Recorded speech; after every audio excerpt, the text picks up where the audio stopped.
Hi, everybody. I just wanted to go through a few things this morning. We have a couple things happening in the health freedom world, and I wanted to update people because even though I'm heavily involved, sometimes I'm not always aware of what's happening.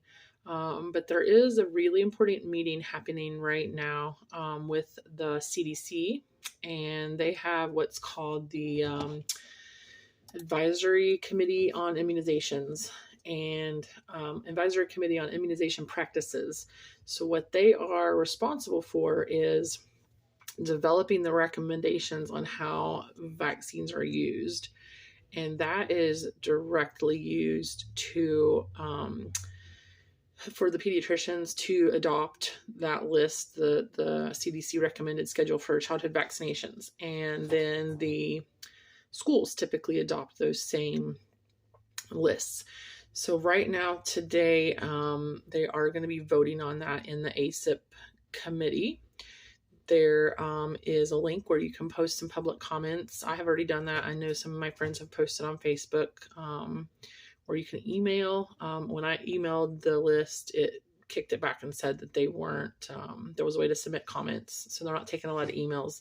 We do have some phone numbers listed. I'll try to list those below where you can make phone calls, but there are public speaking options. We have to apply ahead of time to get in to do public speaking and present information to the committee.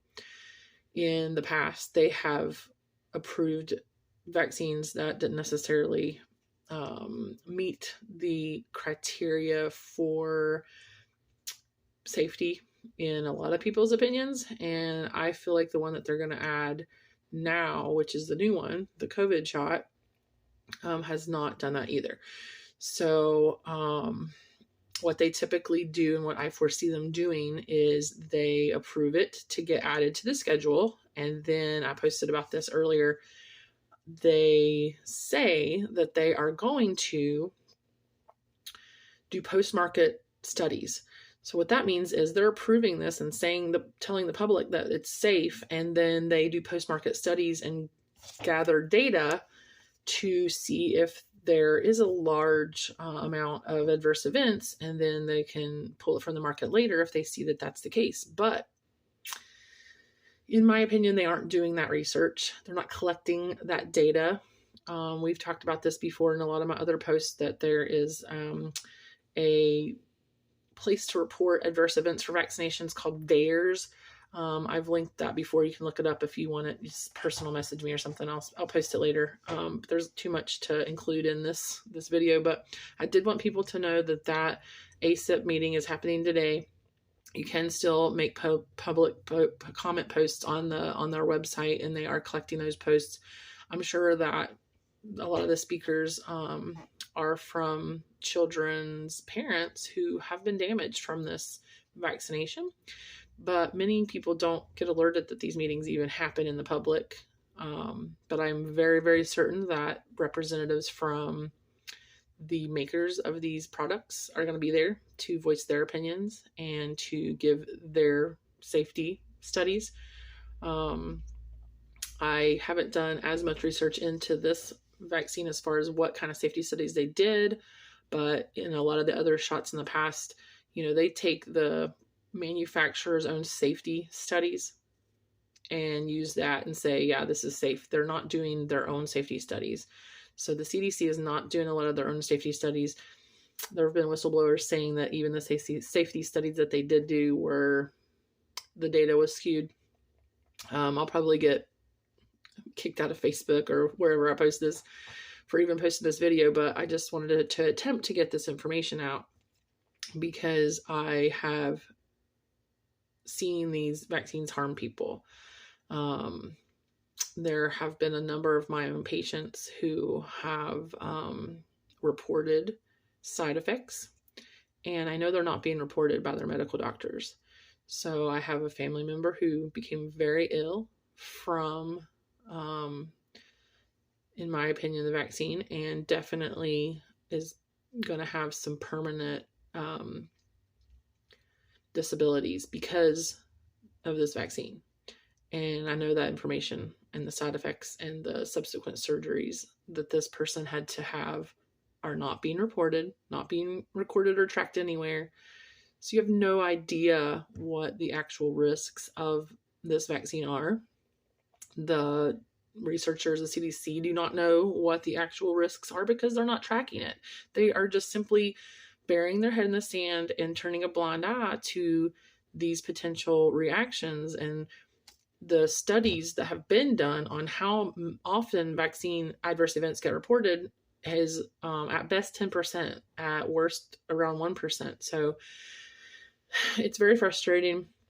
I feel very frustrated about the members of this ACIP committee who are medical doctors and public health experts, is what it says. But when you're a medical doctor and you take an oath to do no harm, and then you're voting to add these untested vaccinations to the recommendations for children, you are doing harm. And just being ignorant of that harm is not an excuse, because these are causing harm. And that is not opinion.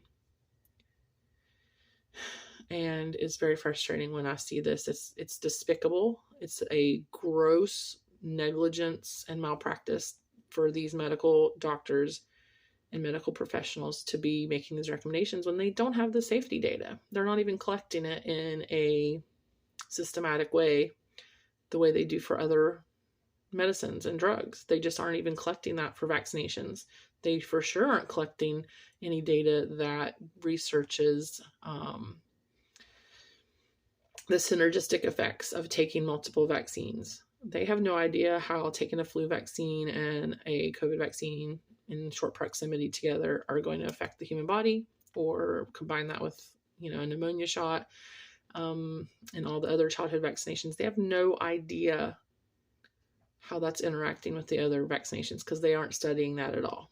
It's just not even on their list of concerns, but it should be. And I just wanted to get this out. I'll put the link on anything I post to that website where you can make a public comment.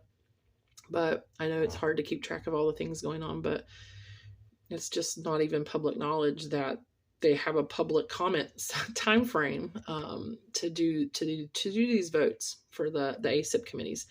And I know a lot of people in the health freedom groups know about this, but I don't think the general public at large knows that there are meetings that are being held. So then they don't even make comments. They don't get to tell their story about how their child was damaged. And again, it's just not public knowledge. So I just wanted to post something and let people know that that meeting is happening, and I'll post a link below. But this is very frustrating. I am happy that I live in a state right now where we have an option to exempt ourselves from these mandated vaccinations. But my friends that live back in West Virginia do not have that option. They have to homeschool if they decide to decline vaccinations for religious reasons or for health reasons. And a lot of people have adverse events to vaccinations and should not be further vaccinated, but they don't deal with vaccinations like that. It's totally exempt from any common sense as far as medical practices go. And I don't see that. It has gotten better in the last 10 years, but it still has a long, long way to go before they can say that they're doing anything close to being safe for the public.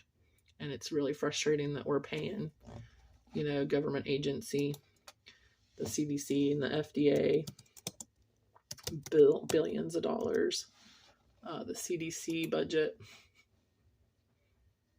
I don't know, I'll have to look that up, but I thought I could find it really quickly. But the CDC budget, oh, there it is, $9.6 billion to the CDC. And the FDA, $6.5 billion. So that's just part of their budget for discretionary funds, it says. But I'm just saying, we spend billions and billions of our taxpayers' dollars to these agencies that are supposed to protect our public health. And I think we can all agree that that is a massive failure. It's just insane that they're using our tax dollars to make us very sick. And they know that they're doing this, and profits are the goal instead of public health, instead of public protection from these products. I'll be happy to talk to anybody about